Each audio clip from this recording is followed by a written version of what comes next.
туркменская рапсодия Мамеда Гусейнова, написанная на стихотворение Махтумкули «Будущее Туркмении». Махтумкули удивительный поэт, он удивительный тем, что он фактически весь ушел в толщу народной жизни. Мы представляем себе профессионального поэта всегда как нечто рафинированное, вот книжной традиции, вот народное, а какие-то стихотворения спустились в народ. А здесь Махтумкули спустился в народ фактически весь. И насколько я себе представляю, часть стихотворений Махтумкули были восстановлены фольклористами из уст народных сказителей. Это, конечно, редкое, удивительное явление, может быть, даже в мировой поэзии.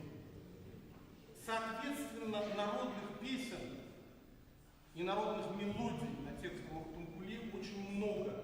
И Мамед Гусейнов использует их в своей туркменской рапсодии, которая, как восточный дестан, представляет собой соединение разнохарактерных, разноритмичных, разнодвигающихся элементов.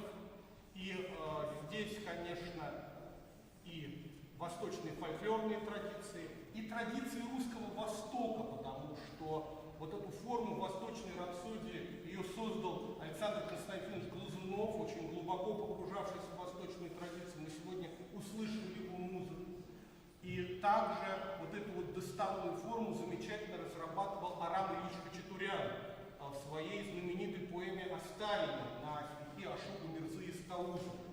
И вот эти все влияния, творчески притворенные, вы услышите в туркменской рапсодии Мамеда Гусейнова, произведении, которое создано для национальных праздников.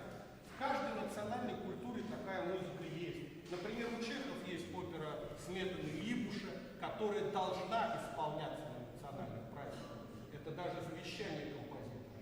У Сибириуса есть Финляндия, есть русская увертюра Прокофьева, и вот сейчас прозвучит такая вещь для туркменского народа. Исполнители: Дарья Гусейнова, сопрано, Николай Ларин, кларнет и струнный квартет выпускников Туркменской консерватории. Айболет Мухиева, первая скрипка, Сейран Касими, вторая скрипка, Эльман Насыр, альт, Аннаураз Даблетов, виолончель.